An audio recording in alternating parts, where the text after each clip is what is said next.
Hello everybody, welcome into another Age of Empires 4 stream. Today we're going to be hitting the 100 Years War campaign, which should just follow the Norman campaign pretty much straight out, but we're switching over to France, I assume. I'm pretty sure we switched to France at this point. Also, I chipped my tooth, so I might have trouble speaking, but hopefully not. And yeah, let's go. So, it is the Combat of the 30, which I've never heard about. England's king waged war for his claim to France. In the midst of violent raids and devastating battles, one tournament of champions would uphold the values of chivalry. Let's see.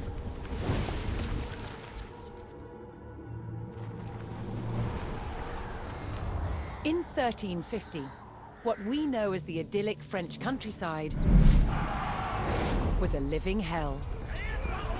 For more than 15 years, the people had suffered at the hands of English invaders. Little did they know that this war would last for another 100 years. But through this crucible of fighting, famine, and plague, there would emerge the modern nation of France.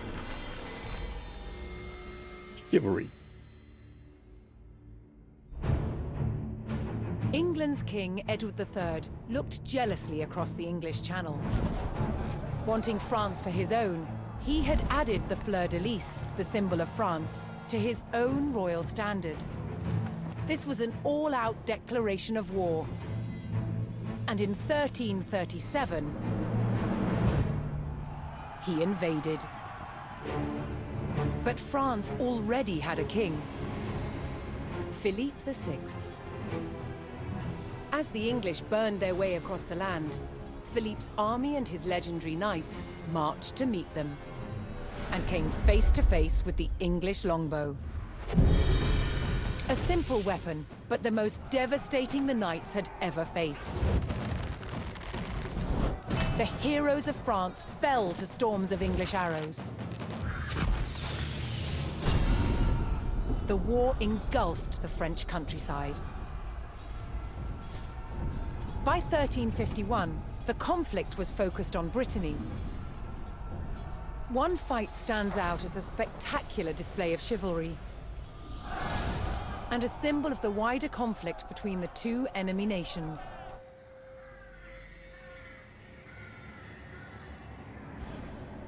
The Combat of the 30 is still commemorated here in Brittany. It was a dispute between two local families.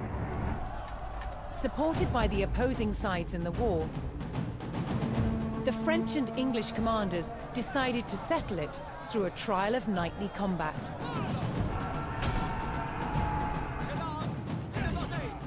Each side would choose 30 champions to fight on neutral ground. France prepared to defend itself against England's finest.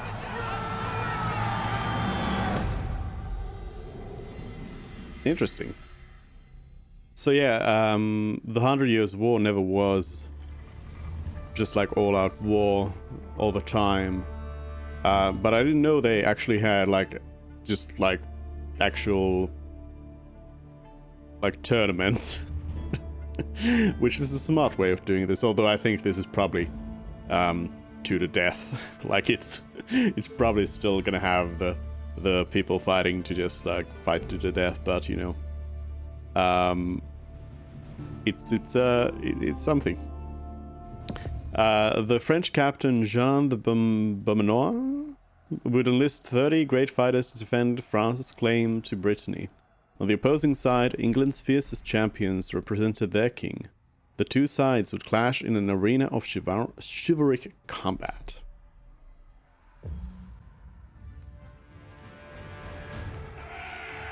Intent on ending the suffering of the French peasantry, Sir Jean de Beaumanoir sent a challenge to the English commander. 30 champions on each side would compete in a tournament for final claim to Brittany. With the battleground of the halfway oak agreed upon, Sir Jean set out to gather support from local knights.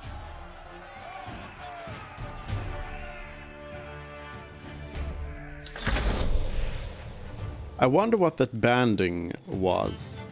As a knight himself, Sir Jean followed the strict rules of chivalry and was expected to protect the local peasantry and ensure peace.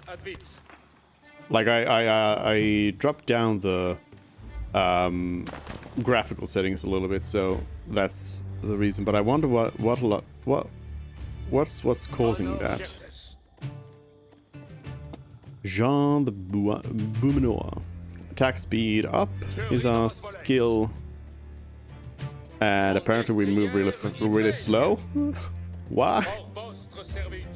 Why? Ride, Jean, ride, please. Kill wolves attacking villagers. Okay. Oh, a bunch of them right there.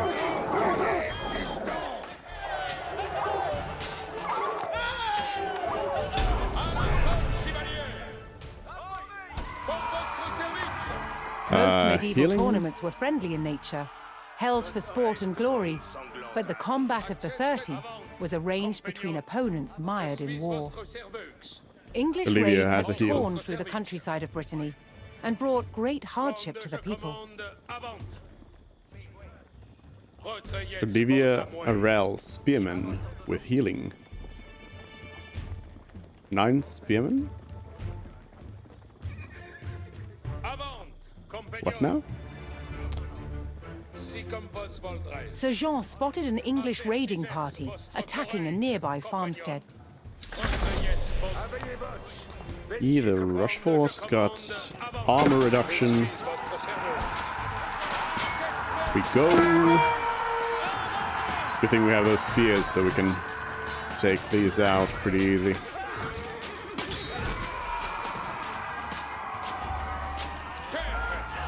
Oh, there's more of them.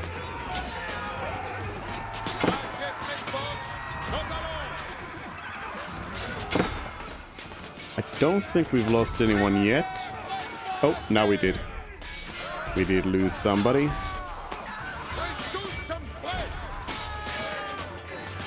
And another one. I guess as long as we have the heroes, it'll be fine. The French knights defeated the English raiders, and Sir Guy de Rochefort joined Sir Jean's party. Let's go get some more champions. I'm not gonna go in with just 2 champions.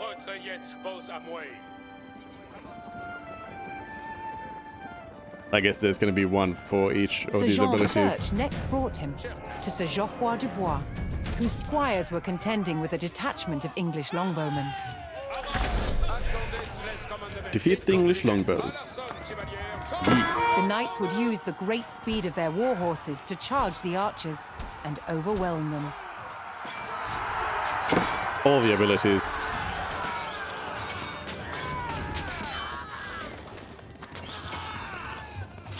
The English longbowmen fell, but the French knights knew the enemy would attempt to retake the hilltop fortification and steeled themselves for further attacks. Defend for 120.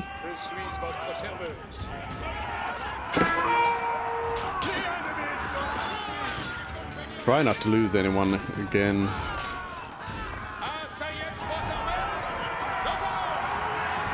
It would probably work better if I had these in control groups so I could actually have some like strategy in here. Rather than just, you know, we go, we attack.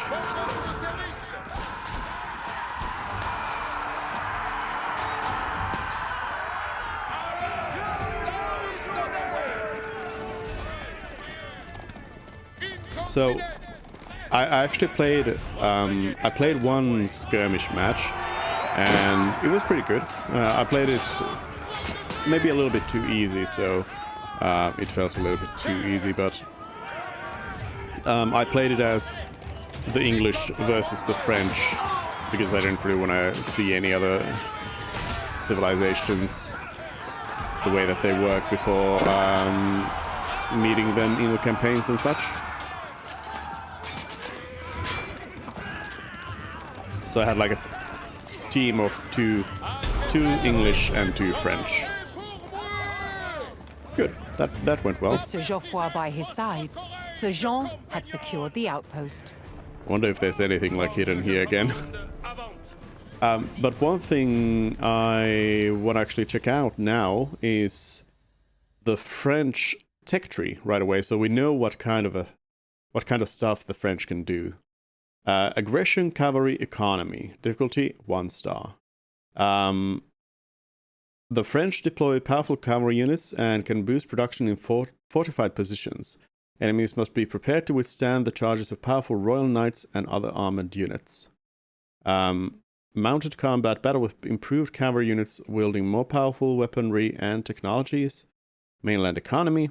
With a superior economy with cheaper resource drop-offs, economic technologies and more versatile traders. And productive front. Maintain offensives with keeps that reduce the cost of units produced from archer ranges and stables within their influence. So, villages and scouts are produced faster per age, 10, 15, 20, 20. Economic technology is 30% cheaper. Resource drop-off buildings are 25 wood cheaper. That doesn't feel like that much. Trade posts are revealed on the minimap at the start of a game. Okay, that's pretty good. On like a random match to know where the trade posts are. Traders can return any resource to the market. Oh.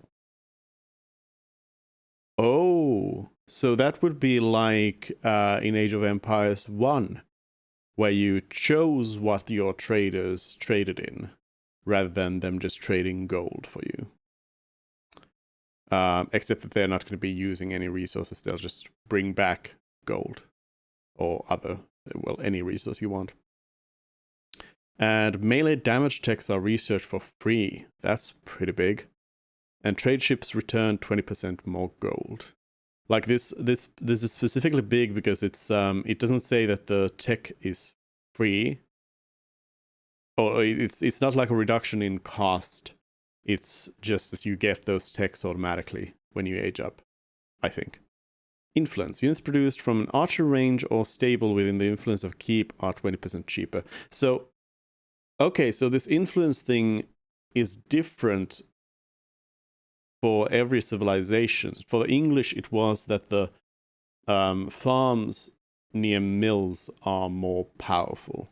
So I thought that was just a thing for mills in general, mills and farms in general, but it was actually just the English. So here we want to have keeps surrounded by archer ranges and stables. And our unique units are Royal Knights.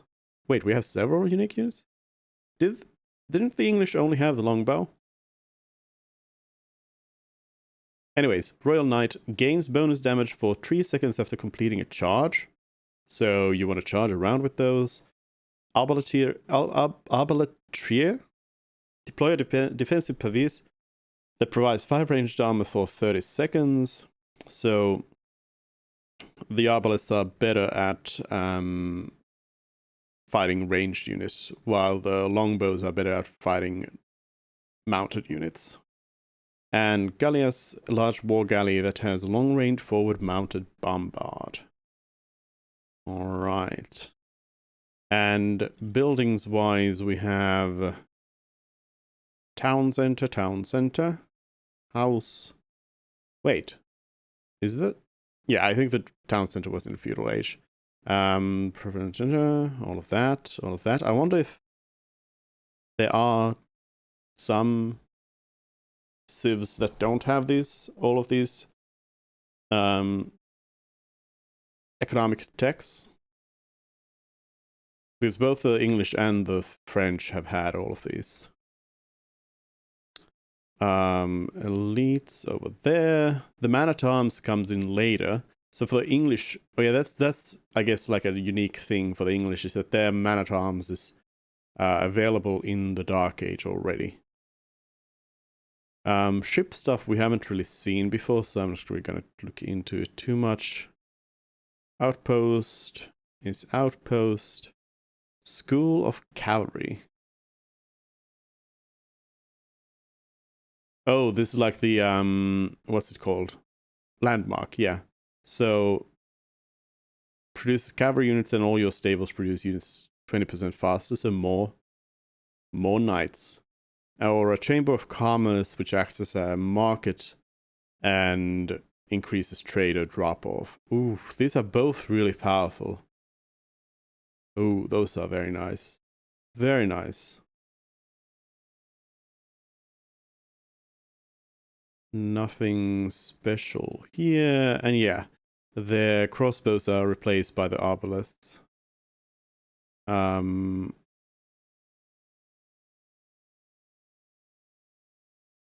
Which I suppose their only difference, it might be that they have some slight other difference, but mostly the difference is that they have the pavis. Royal Institute houses all technologies unique to the French. Research is 25% cheaper here and ignores age requirements. Oh.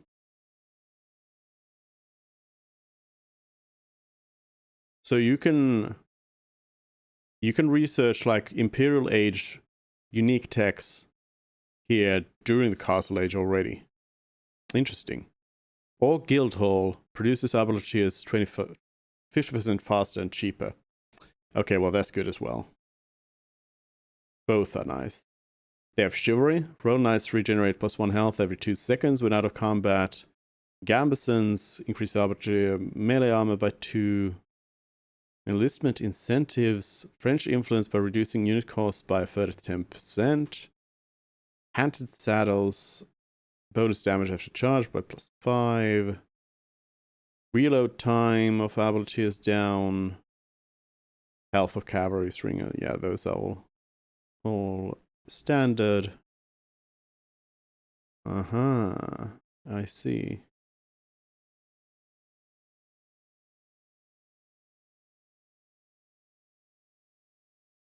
I see.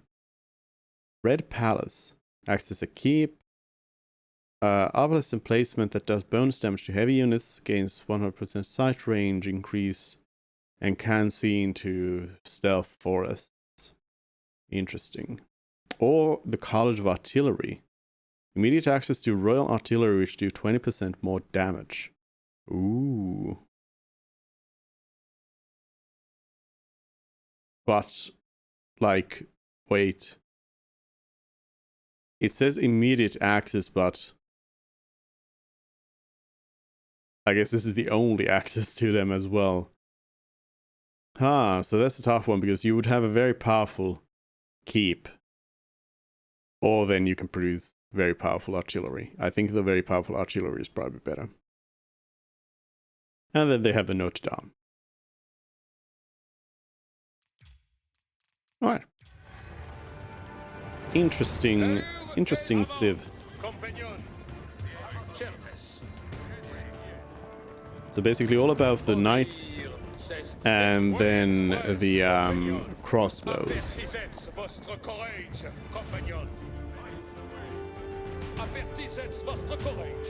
Somebody's holding the bridge over here.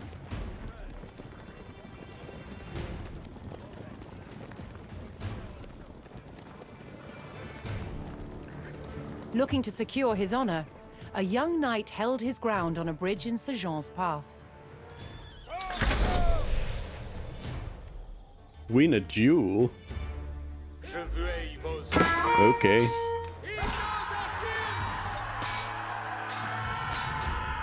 Not much I can do. But yeah. Eves is definitely gonna die to this or lose. Honorably conceding defeat in the duel, Sir Increase Yves armor. Charel joined the cause.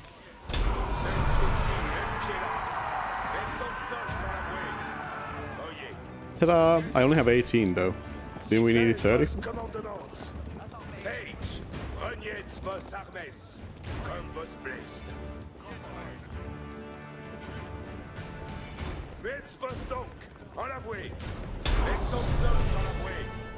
Halfway Oak.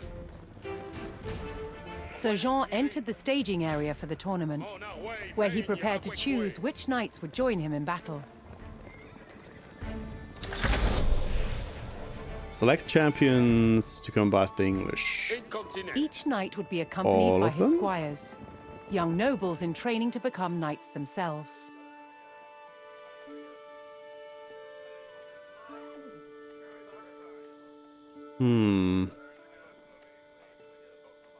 Well, I'll want Olivia.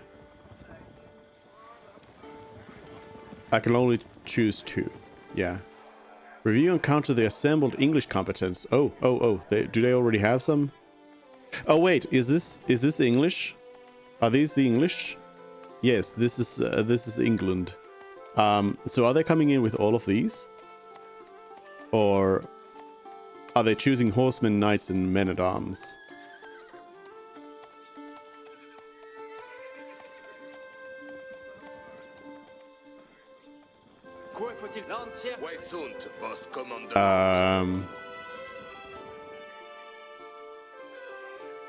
Well, let's get Eves because of the armor sundering if they have these heavy units here. Oh, they have all of them. Okay. My bad. Sir Jean had selected his champions. As the All sun right. rose, the two sides entered the arena. ready for the first round of combat. So I don't really have cavalry in here. We pretty much just have men-at-arms and spearmen, so... Round 1 of 2, defeat English soldiers.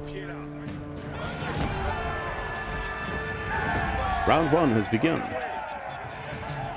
I mean, I want to have these go in first and hit that cavalry charge, and then we'll move in the men-at-arms. I'm gonna do the buffs, of course.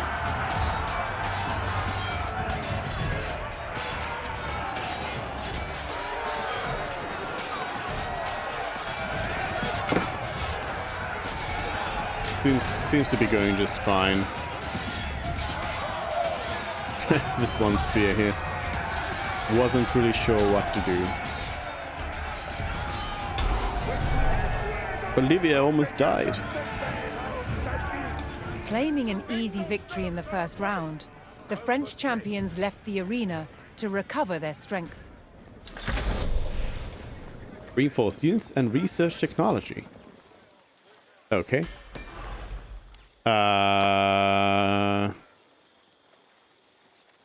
I mean...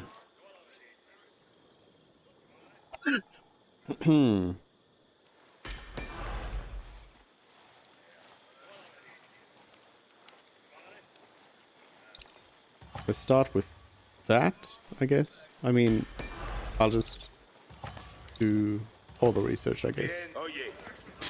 I don't know why not. Return to the field when ready. I'm Refreshed ready. and reinvigorated, the French knights returned to the arena for another round of combat. The combat of the 30 was about to decide which nation would control the Duchy of Brittany. Let's make a line out of these. And the rest will probably go around a little bit.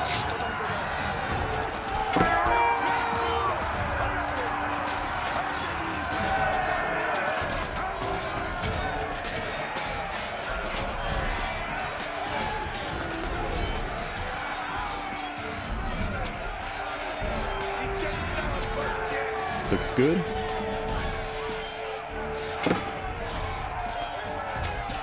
Very nice.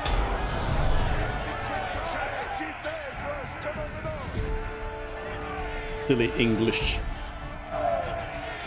Triumphant, Saint-Jean de Beaumanoir and his loyal knights claimed victory. Beaumanoir. The combat of the 30 had decided control of Brittany in favor of the French. Little did the two sides know, this was just the beginning of a bitter war that would outlive them all.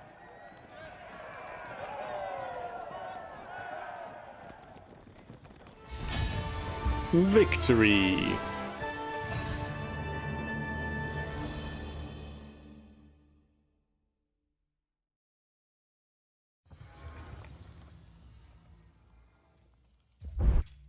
I think that was the intro. Tournament of War. The combat of the 30 was a bloody counterpart to the pageantry of knightly jousts, but also a return to form. By 1350, jousts were focused on showmanship over actual combat. Grand pavilions hid knights ahead of dramatic reveals. An opening day parade displayed combatants in heraldic glory.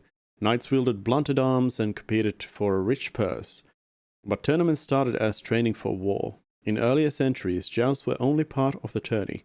Brutal melees with keen-edged weapons were just as important. Injury and even death were common. The most dangerous of these tourneys opposed national groups of knights, especially French and English, which often devolved into pitched battle. This was the tradition revived for the combat of the 30. Chevauchée. In the 100 Years' War, the English used a terror tactic, a raid through enemy territory, intended to intimidate and provoke the French into battle. It was called chevauchée.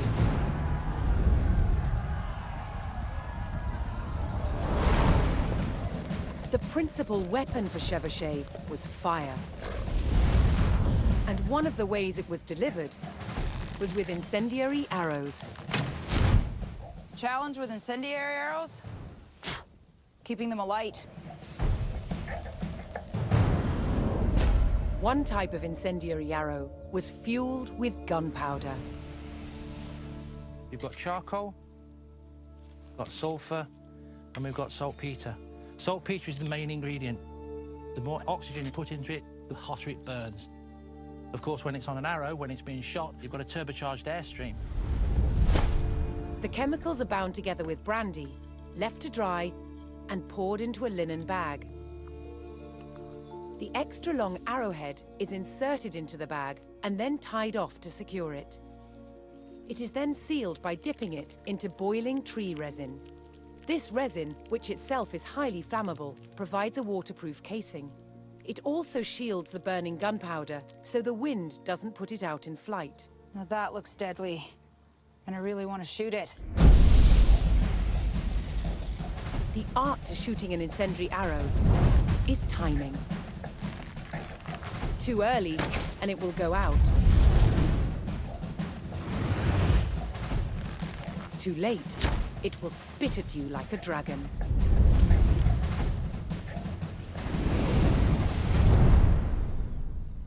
That was just evil. That was great.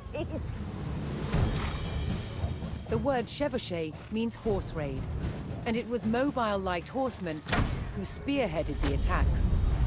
They took gold and silver from the churches, valuables from wealthy citizens, and as much food and drink as they could find from anyone. It didn't take the chicken, though.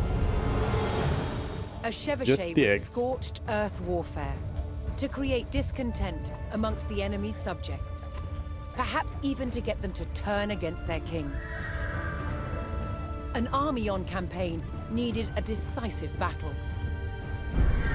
And a chevauchée was intended to taunt the enemy to come out and fight.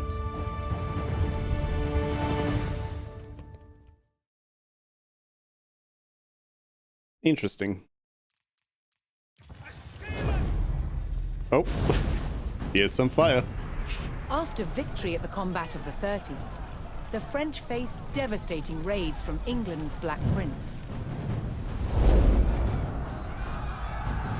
But France's King John II was closing in. Jean finally caught the English near the city of Poitiers in September 1356. The French army outnumbered the English by thousands. King Jean himself joined the fight, but what seemed a certain victory for France soon turned into a nightmare. The English longbow devastated the mighty French army. An endless hail of arrows gutted the main French force. Then the English captured King Jean. The fight was over. The Battle of Poitiers was another catastrophic defeat for the French. The English had destroyed most of France's nobility in a single day. Now they turned their attention towards taking the French capital, Paris.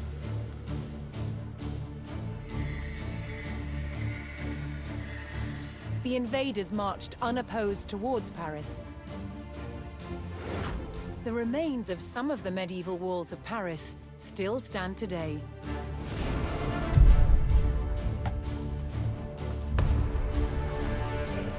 As the English army approached, the terrified locals sought shelter behind these defenses.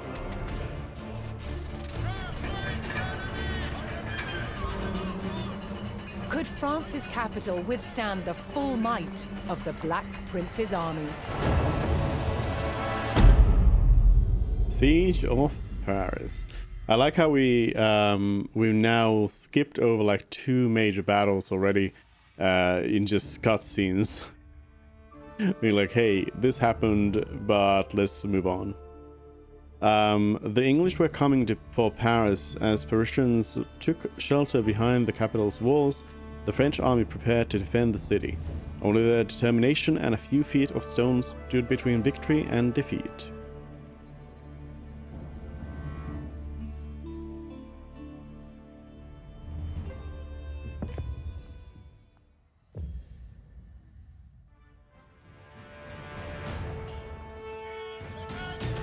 The English Black Prince had raided the French countryside without mercy. And now his army had come for the capital. With the English on their doorstep, it fell to the French army and the people of Paris to defend the walls of their proud city.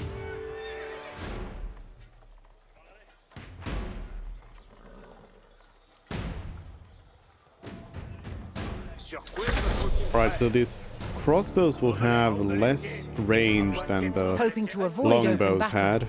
the French began fortifying the city, manning the walls and calling every available soldier to his post.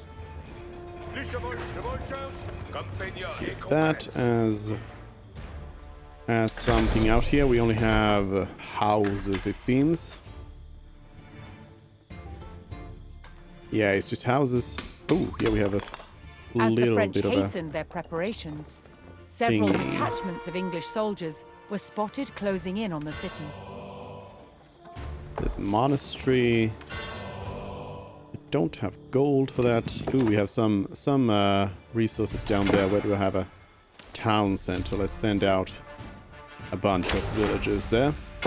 Hey, the Notre Dame and a huntable boar in there. Alright, alright. Yeah, we don't have that many resources here, so I'll definitely want to increase our economy before anything else. These stone wall towers will want to get these springled emplacements on them.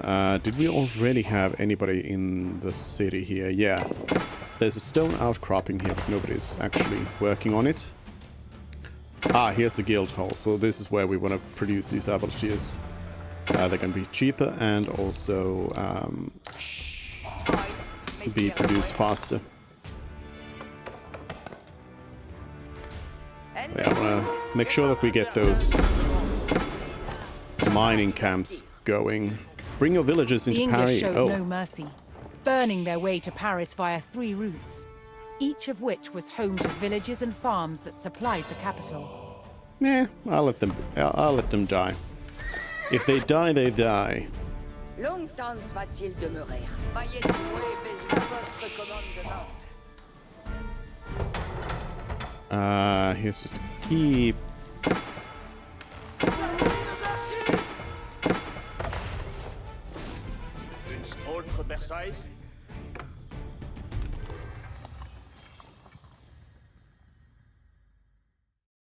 Let's eat that.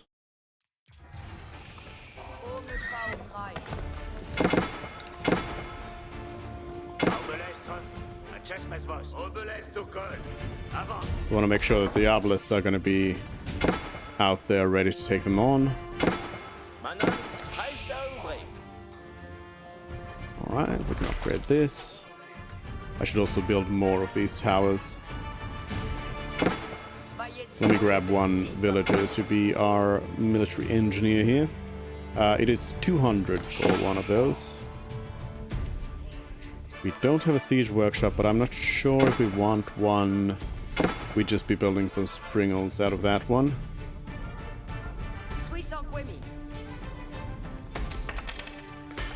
The market can't really do much here, can it?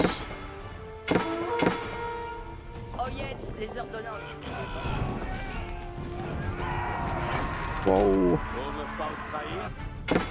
They did. They did.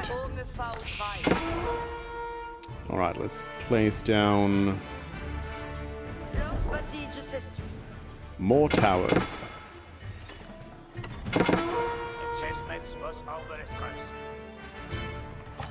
I don't know how far over this way they're going to be going, so it's going to be kind of hard to gauge. Should probably get also some more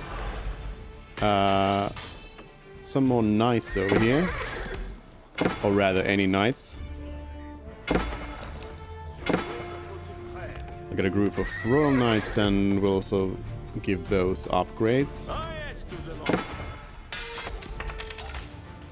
I'll focus up a little bit on gold here, so we get plenty of it, so we can get a bunch of research done.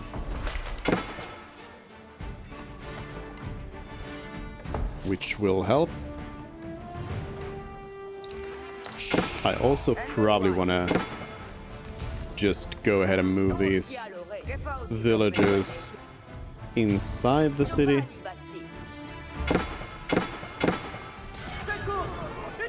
Yep, rather than just dying out there.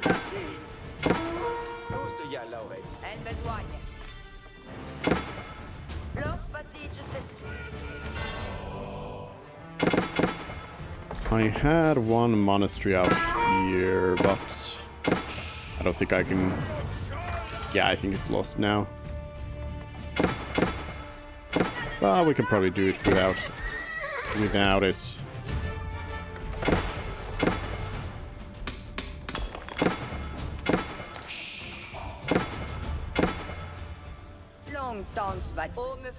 All the gold.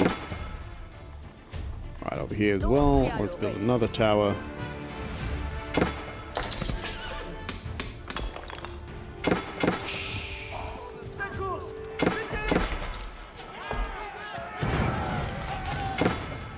Alright, they are coming in.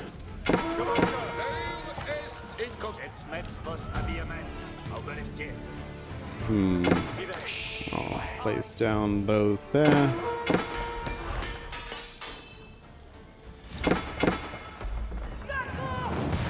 All the upgrades.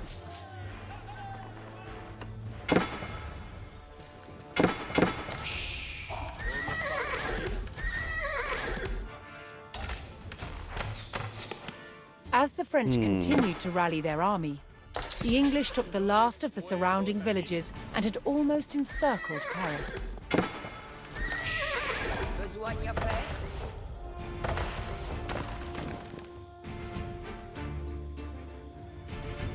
Melee armor is not going to help us.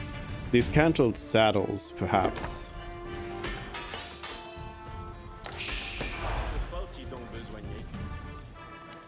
With the countryside in flames and the English at the city gates, the French army steeled themselves for battle. Now came the capital's true test.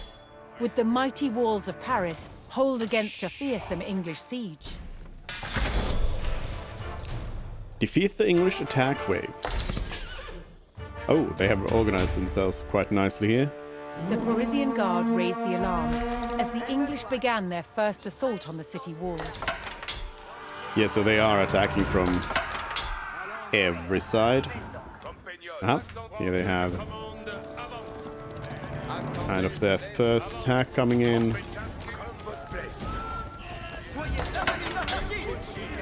Some melee units over here to deal with this ram.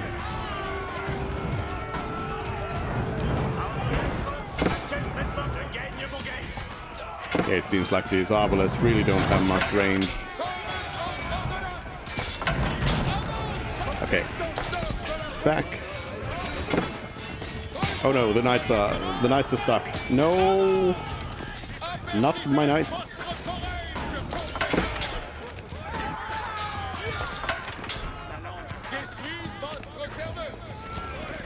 Alright.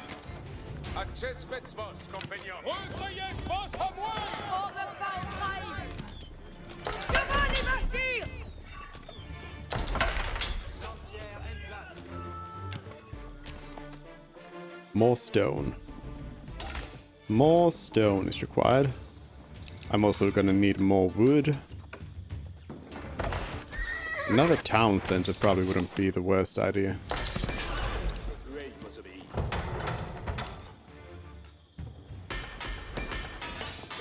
Focusing some upgrades here.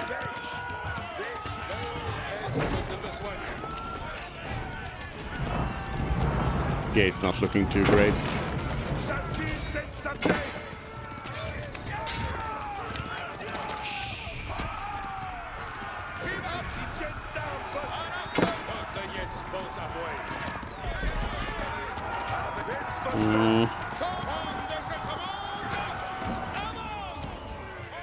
They're just gonna keep coming. Oh, they're coming, they're coming, they're coming.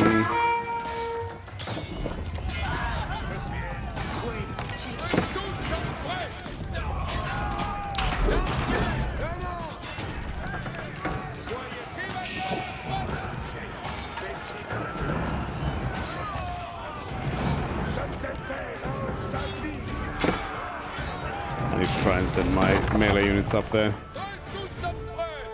The French army fought valiantly, repelling the first English attack. Now they don't have too much going on here, but they still do have the ram coming in, so I'll have to deal with that. Let's get a springald at least there. These others already have them, so they are all good. I guess the Gambeson's gonna be something at least. Ranged armor is good against the English. See where they choose to come in from next. Let's increase our wood production a little bit. Oh, they are done with gold. I had some more gold over here, but not too much. Like after that we're just out of gold. That's it. That's all we get.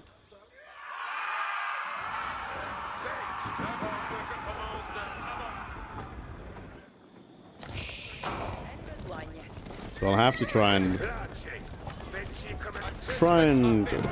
not use it all up right away.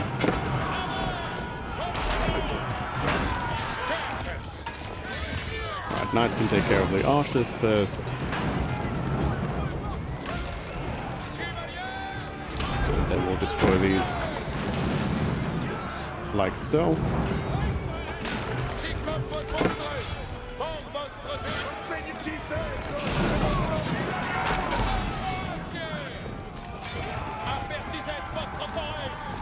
Yeah, let's stop them from building any more rams out here.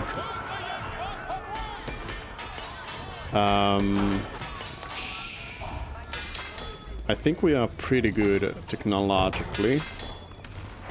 There isn't really anything else for us to research.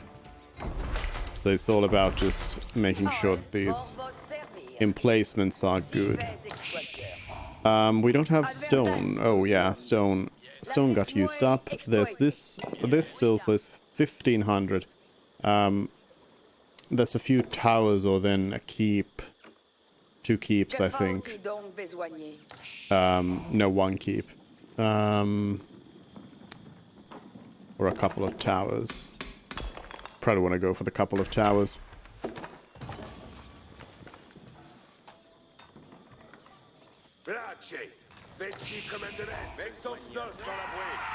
But so oh, they're coming in from 2 sides now. Alright, let's have these take care of that. These will go and take care of that. Yeah, let's destroy these siege towers before they become a problem.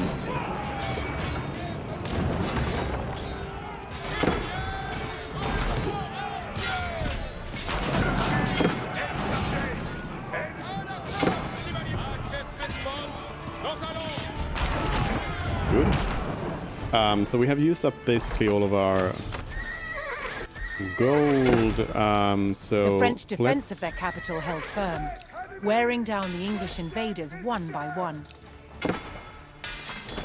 Let's get some reinforcements for our troops. Oh no, don't overdo it.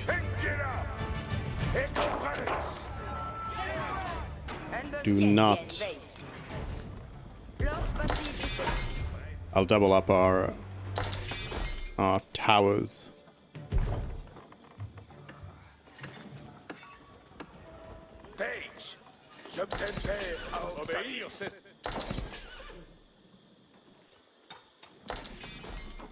Oh, yep, they are done with gold, so won't be getting any more gold.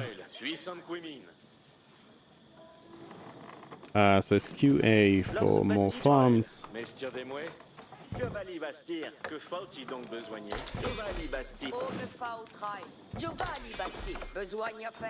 We're running a little low on food, so I'll just make sure we have full farms over here. Oops. Meh. I'll let it be. Looks bad, but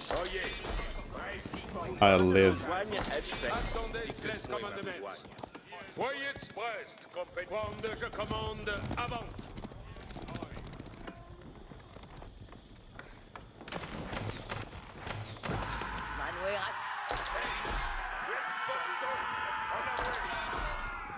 Send melee over here. Ooh, they're coming in with trebuchet over here. Okay, let's see. Let's send in both. That trebuchet needs to be brought down.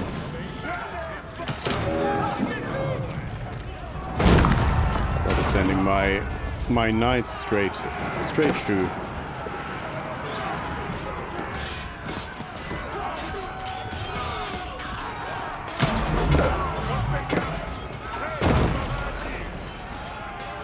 Need to scrap with them a little bit here so we can get to it.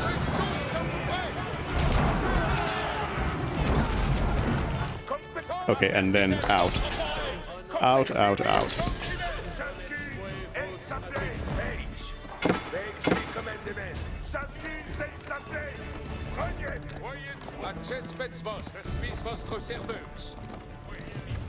Stay back. I guess I'll keep somebody here to hold the fort.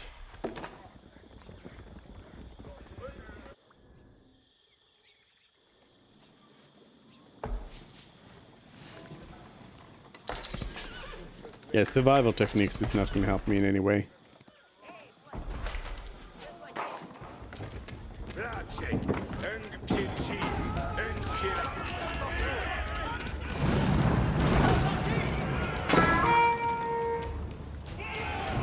Take out the ram, kill the people so they don't go and build another ram.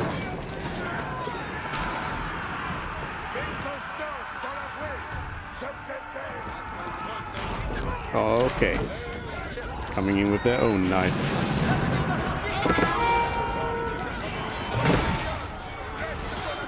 This place is gonna need some reinforcement. I should be able to send the knights over here to deal with that.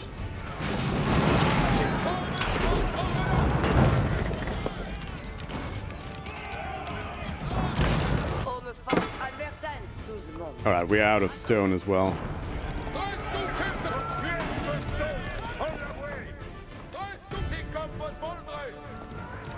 Okay, looking good, looking good.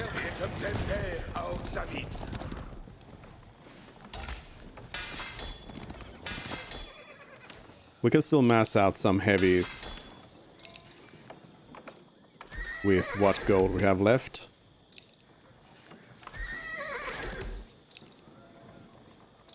And then we'll have to switch to the light units. I'm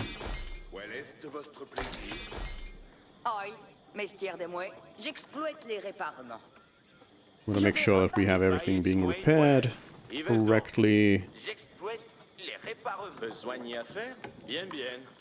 I suppose we can pull out some of villages. We don't need 30 woodcutters, but we have them. So we can do some repairs.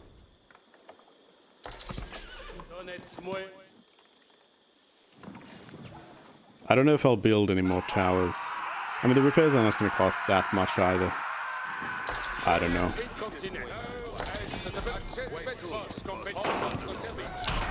Okay, we go. We go.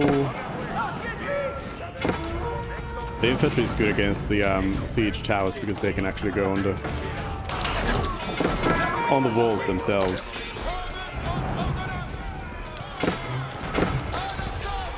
Yeah, we should probably kill the crossbows before doing anything else here.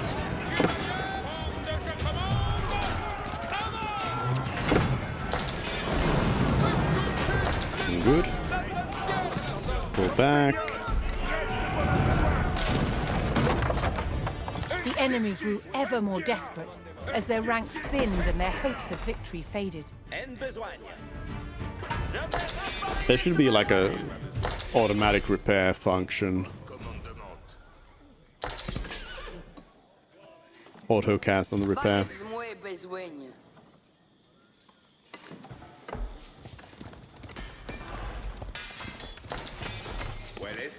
I guess I can mass out some archers on the walls. At least around here where I've lost some. So create some archer groups. They're gonna help defend.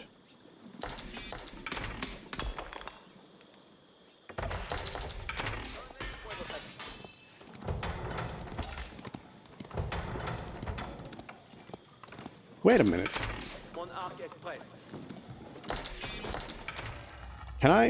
Can I see other tech trees here? Yeah.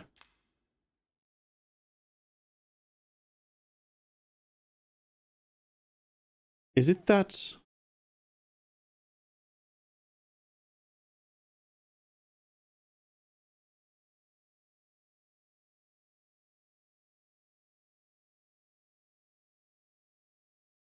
I'm able to create any unit from a keep as the English. But is that a thing? Specifically for the English?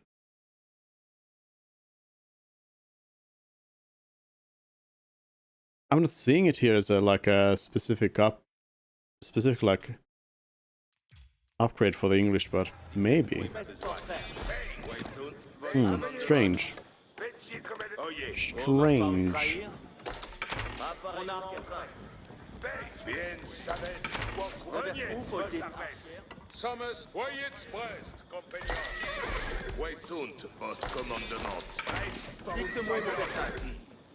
Alright, more light horses. I could probably convert some of these into farms as well.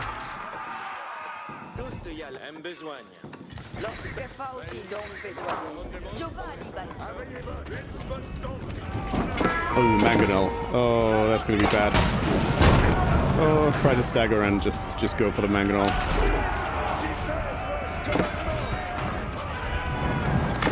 It would just rip through my units.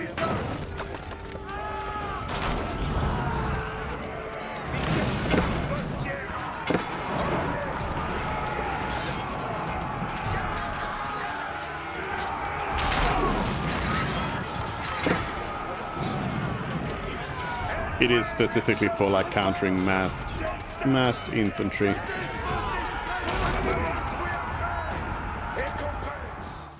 Alright. Looking good.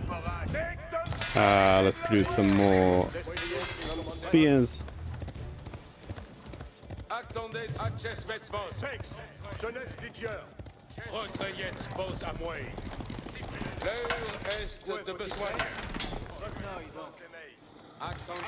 I like cavalry to be wedged.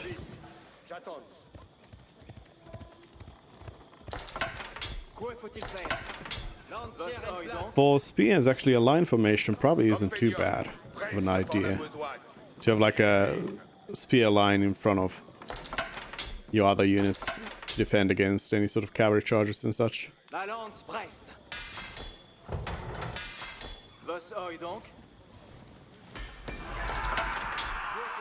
Yeah.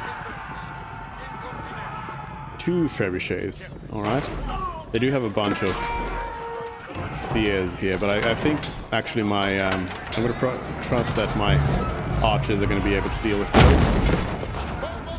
So I'll just send my cavalry over here to just counter these trebuchets right away.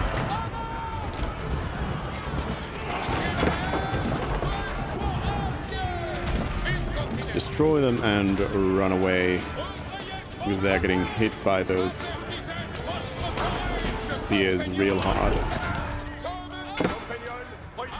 Luckily I only lost a few.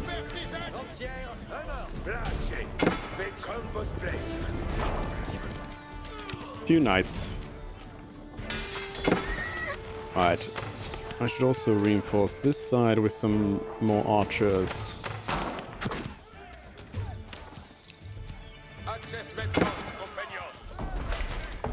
Besoigne à faire?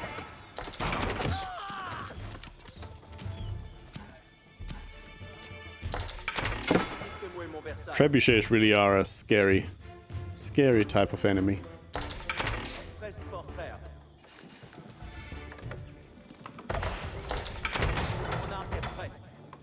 So what's the range of the influence? Oh, it's this. Oh, okay, so it's just like the same size of the influence as the other one. So these, I mean, this keep should. Oh, yeah, these are actually not around the keep. So you would want to have kind of the similar situation here, but have these be archery ranges and these be stables. All right, let's go over here. Go over here.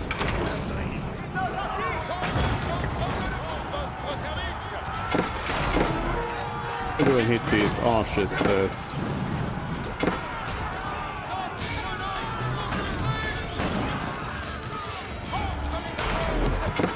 And then the rams.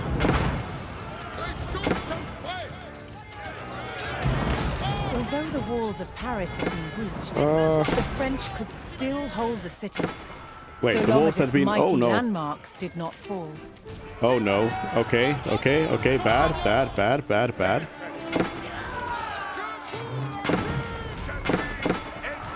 Ah, get those. Don't run away. Oh no. I'll have to rebuild this stuff. I did not realize our walls were in this bad shape. Over here. Good thing we got some stone left. Oh, objective completed. Well, that was easy. Defeated and demoralized by the strength of the French defense, the Black Prince's army abandoned their siege of the capital. Paris celebrated victory, but this was not the last test the French would face in their struggle to win the war.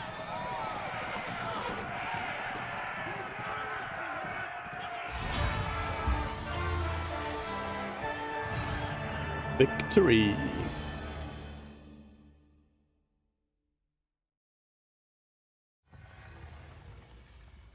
Edward, the Black Prince. Inspiring admiration and terror alike, Edward, the Black Prince of England, was the preeminent warrior of his lifetime. At the Battle of Poitiers in 1356, Edward faced a far superior French force but used keen tactics to turn the tide. He lured the enemy knights into unsupported charges, then deployed his longbowmen and knights against weakened flanks. By day's end, he had destroyed the enemy force and captured the French king. Although Edward's genteel treatment of his prisoner won him a reputation for chivalry, to the common people of France he was a monster. The Black Prince was infamous for the brutality of his raids across the countryside, burning and pillaging hundreds of towns without mercy. For good or ill, the Black Prince was the model for English knighthood in the 100 Years' War. And plate armor. This is interesting. The battlefields of the 100 Years' War were full of danger. To defend against these weapons, a new type of armor was developed. Plate armor.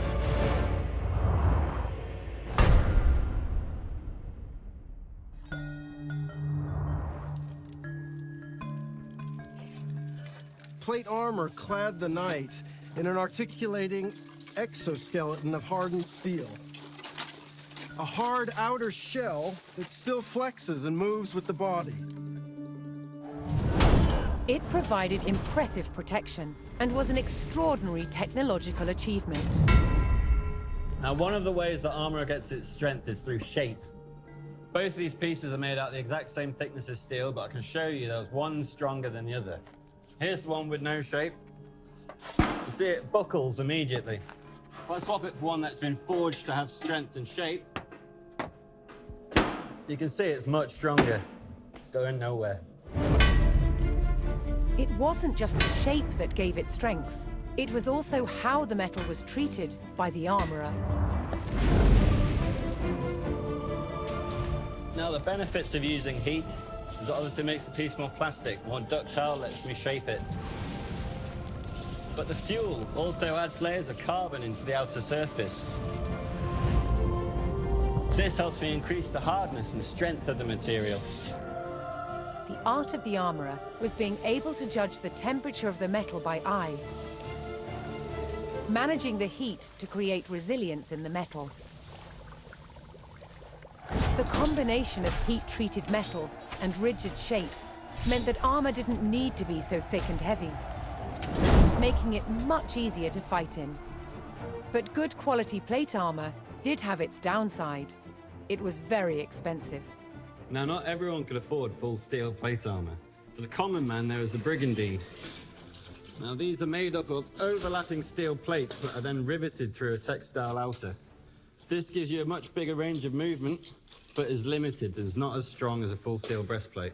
That said, it is much cheaper and much easier to maintain. At its best, the armored knight was invincible. But armor didn't just provide defense. It was also a weapon and an expression of a knight's power and prestige.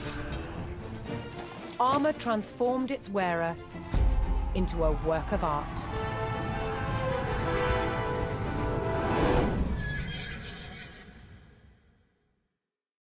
And the horse got a hat as well. There we go. So what's up next? France in chaos. A storm of disorder threatened France's survival. The king's authority would have to be enforced over invaders and peasants alike. Oh. We're gonna be fighting some riots here, I guess. But I think we'll actually do that next time because my tooth is starting to hurt here. So I think we'll leave it at that and we'll see how it goes next week. We'll probably play this on Thursday as well, unless there was something else on Thursday. What was happening next week? I know Skyrim's out. Oh, it is actually next Thursday that Skyrim's out, so I think we might be playing Skyrim then. So I don't know. Well, next week at some point anyway. But yeah, that's all. We'll leave it at that today. Thanks everyone for joining in, and I will see you next time. Bye.